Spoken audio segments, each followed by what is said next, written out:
Alright mga kapana, unang dayo serye ng aming mga kasamahan sa kabilang barangay at ito naman ang ating nahuli.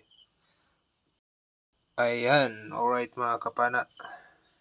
Pag uwi pa lang namin galing dayo, nagdayo kami sa kabilang barangay at yan ang ating nahuling pang ulam.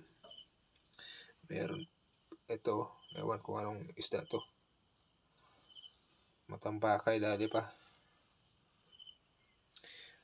Dahil wala pa tayong underwater camera, ito lang muna, cellphone lang muna.